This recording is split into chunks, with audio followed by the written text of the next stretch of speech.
বুটমুড়ি বেচতেছে, দোকানদারি করতেছে, ব্যবসা করছে, কোনো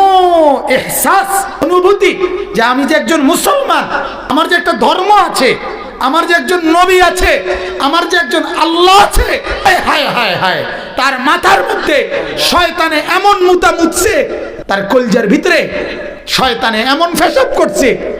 এই জানোয়ারের কলিজার ভিতরে, চেহারার ভিতরে একটু ভাঁজও পড়ে না, লজ্জার একটা অনুভূতিও জাগে না, শরমও লাগে না যে কি রে, আমি মানুষ নি না জানোয়ার।